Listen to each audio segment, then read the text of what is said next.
ABC Listen.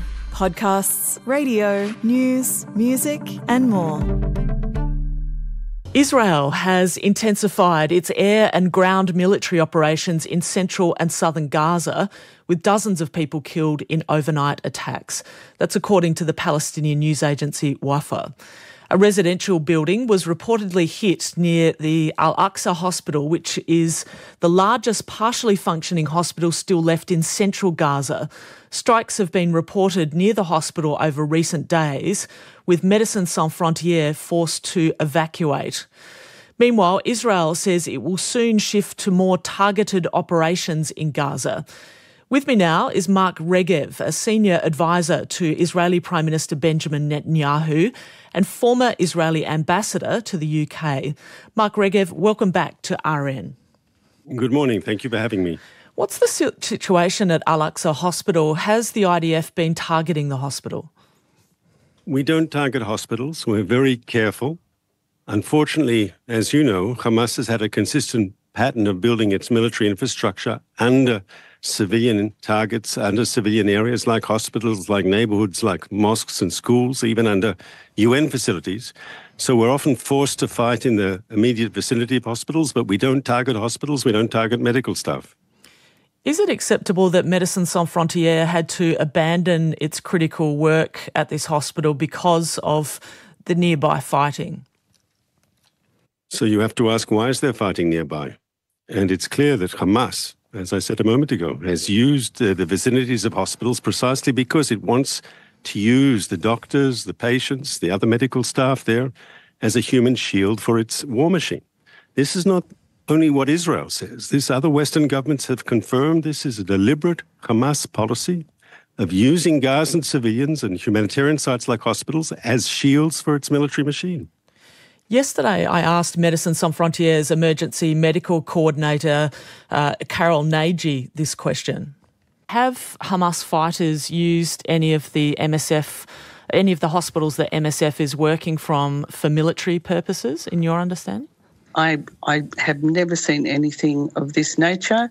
And as I said before, we're working inside hospital 24 hours every day for months and months and months, years actually. I have never personally witnessed anything like this. How do you respond to that, Mr. Regev?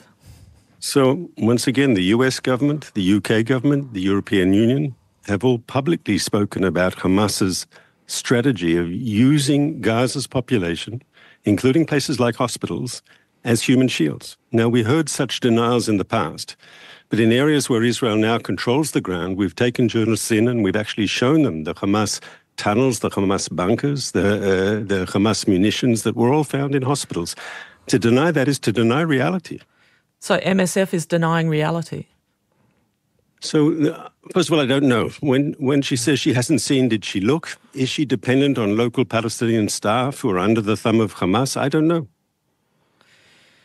Israel's Defence Forces said that it will shift to a more targeted operation with fewer airstrikes and a reduction in the troop levels around Gaza. Does the government believe that it's begun to achieve any of its objectives in Gaza? 100%, yes. In northern Gaza, where we started our ground incursion earliest, so we've already destroyed Hamas's military machine as an organised fighting force at a battalion level, at a brigade level. There are still Hamas fighters there, but they're working in small groups. But as an organised fighting machine, we've broken them in the north. Because we started our ground incursion later in the centre and the south, so there it'll take a bit longer. But we will destroy Hamas's military machine. We have no choice. How many civilians do you think will be killed in that process? We don't want to see a single civilian killed. That's clear. From our point of view, every civilian life lost is a tragedy. Unfortunately, every civilian life lost is part of Hamas's strategy that wants to see massive civilian death. That's the way they think they can get a ceasefire. They'll get the international community to force an end to the fighting that will keep them in power, something that Israel cannot and will not agree to. But isn't it the case that when Israel is planning operations, you know there will be civilian casualties when you're planning those operations? You know that will happen. And that's why we make a maximum effort to avoid civilian casualties, and if they can't be avoided totally, to minimize them. How many? Sally, there hasn't been a war. I mean, you've covered Afghanistan, the conflict there.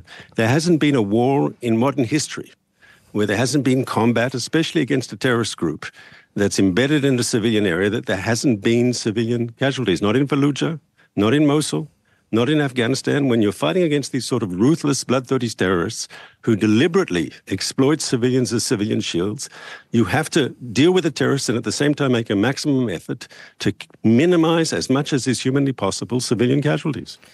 Analysts would say what's different with this conflict is the thing that we normally see when civilians are caught in a conflict area is they flee. They flee by their thousands. Because of the situation in Gaza, they cannot, which places civilians at greater risk. Would you agree? And there's another issue too. Hamas has been in power for, 16, 17 years now? And they've had the ability to build this military machine under civilian areas. I mean, we've taken international media in to see the tunnels. Everyone is surprised. I draw you back to the question. I draw you back to the question, and that is the difference in this case is that the civilians, unless they have foreign passports or some other way to get out, they can't get out. Normally, civilians will flee. In the 30 years I've been covering conflict, that you see this flood of civilians. That's the difference in this case. They can't get out. I agree, and that makes the situation especially tragic, and it makes our job of trying to minimize civilian casualties as difficult, as any modern army has faced. Having said that, that's precisely why we've been urging civilians inside the Gaza Strip to leave areas where we know there's going to be intensive fighting. We've done that through all sorts of messages, and the truth is the civilian population of Gaza has moved out of areas that we suggested where we know there has been and will be. But they're still being hit in the south, fighting. Correct? Where they were told to go? Well, no, I think we have to say that when the fighting was located only in the north, we suggested people move to the south, and those people who did move to the south saved their lives. That was a good thing to do. It was safer to go to the south. Many people have been killed in the south, and that's been the constant refrain from many civilians in those areas is they've done what they've been asked to do, and still they have died and been injured. So if you'll allow me, I'll answer that by saying two things. Number one is once fighting has now moved to the south, and as I said, that started later than the fighting in the north, so it was right to tell people to move to the south originally. We're now being more specific about the areas in the south where there is expected to be and there is intensive fighting, because we don't want to see innocent civilians caught up in the crossfire.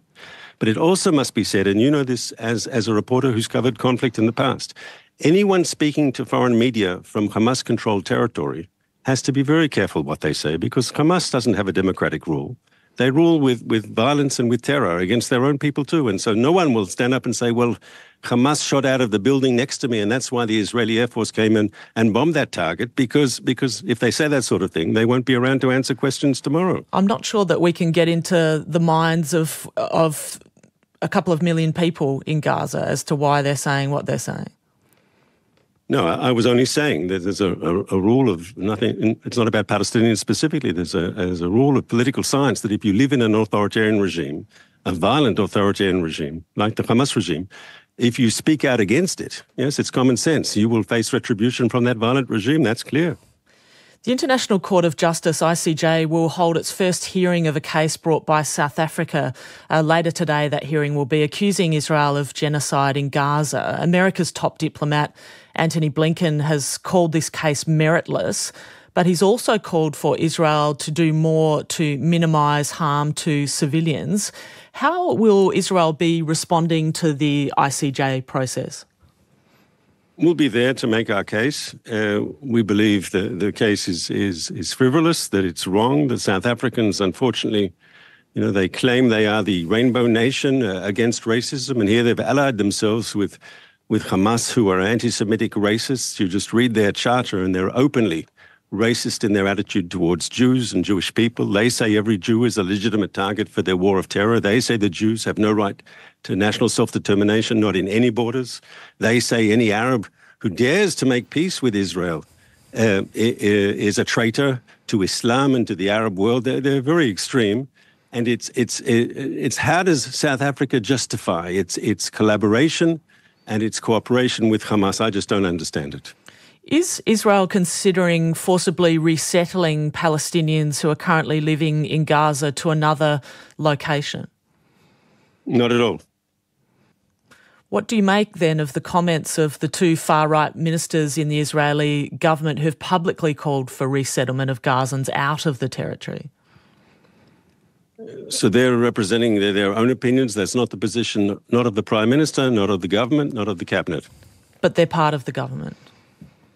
Yes, and they're representing here their own private opinions, which don't represent, once again, the Prime Minister has been very clear on this, they don't represent government policy on this issue.